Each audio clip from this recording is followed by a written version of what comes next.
இது நம்ம மெயினா தெரிஞ்சுக்கணும். இதை ரொம்ப ஆழமா ஞாபகம் வச்சுக்கணும். எந்த ராசியில எந்த நட்சத்திரம் இருக்கு, எந்த ராசி எந்த கிரகத்தினுடைய சொந்த ராசியா இருக்கு, சொந்த வீடா இருக்கு அப்படிங்கறத தெரிஞ்சுக்கணும். இதுக்கு அப்புறம் வரக்கூடிய விஷயங்களை உங்களால ஈஸியா புரிஞ்சுக்க முடியும். ஓகேவா? சரி, இப்ப நம்ம அடுத்ததுக்கு வருவோம். ராசியை ஒதுக்கியாச்சு, கிரகங்கள் கொடுத்தாச்சு, நட்சத்திரங்களையும் அடைச்சாச்சு. இப்போ இந்த கிரகங்களுடைய தன்மைகளை நம்ம பார்க்க போறோம். ஒவ்வொரு கிரகமும் ஒரு ஒரு ராசியில உச்சம் அடையுது, இன்னொரு ராசியில நீச்சம் அடையுது. ஒரு ராசியில ஆட்சி ஆகுது, ஒரு ராசியில உச்சமாகுது, ஒரு ராசியில நீச்சமாகுது, ஒரு ராசியில மூல திரிகோணம் அப்படிங்கிற ஒரு தன்மையை அடையுது. இதுக்கெல்லாம் என்ன சார் மீனிங் அப்படின்னா, ஒரு வீடு ஒரு கிரகம் ஆட்சியாக இருக்குது அப்படின்னா அது தன்னுடைய சொந்த வீட்டில் இருக்குது அப்படின்னு அர்த்தம். இப்ப நான் என் வீட்டில் இருக்கிறேன் அப்படின்னா நான் இங்க வந்து ஆட்சியா இருக்கிறேன் அப்படின்னு அர்த்தம். ஒரு கிரகத்துக்கு ஒரு ராசியை ஒதுக்கியிருப்போம் இல்லையா, அப்போ அந்த ராசியிலே அந்த கிரகம் இருந்துச்சு அப்படின்னா அது ஆட்சியா இருக்குது அப்படின்னு அர்த்தம். அடுத்ததா உச்சம் அப்படிங்கிறது என்னன்னா, அந்த கிரகம் நல்ல உச்சத்தன்மையை அடைஞ்சிருக்கு,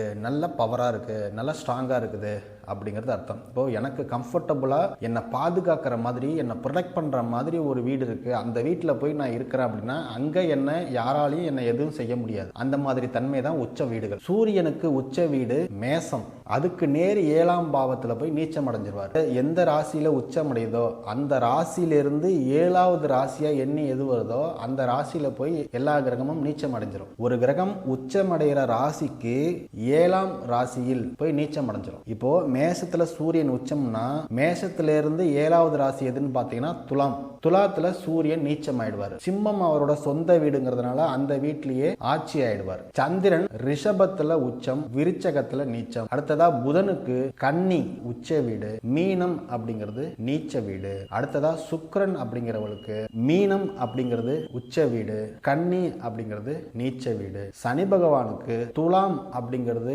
உச்ச வீடு, மேசம் அப்படிங்கிறது நீச்ச வீடு. அடுத்ததா குரு பகவானுக்கு கடகம் அப்படிங்கிறது உச்ச வீடு, மகரம் அப்படிங்கிறது நீச்ச வீடு. அடுத்ததா செவ்வாய்க்கு மகரம் அப்படிங்கிறது உச்ச வீடு, கடகம் அப்படிங்கிறது நீச்ச வீடு. இப்போ உச்சம் நீச்சத்தை பத்தி தெரிஞ்சுக்கிட்டோம். அடுத்ததா இந்த மூல திரிகோணம் அப்படிங்கறத தெரிஞ்சுக்க போறோம். இந்த மூல திரிகோணம் அப்படிங்கிறது என்ன அப்படின்னா, ஒரு கிரகம் ஆட்சி உச்ச மூல திரிகோணம் அப்படின்னு சொல்லுவோம். அந்த மூல திரிகோண நிலையை ஒரு கிரகம் அடைஞ்சிருச்சு அப்படின்னா அந்த கிரகம் ரொம்ப வலுவா இருக்குது அப்படின்னு அர்த்தம். அது நல்ல விஷயத்துக்கு வலுவா இருக்குதா, கெட்ட விஷயத்துக்கு வலுவா இருக்குதா அப்படிங்கறத நம்ம ஜாதகத்தை ஆய்வு பண்ணும் போதுதான் தெரியும். அப்போ மூல திரிகோணம் அப்படிங்கிறது ஒரு கிரகம் ஏறி இருக்குன்னா நல்ல பலத்தோட இருக்குது, சரிங்களா?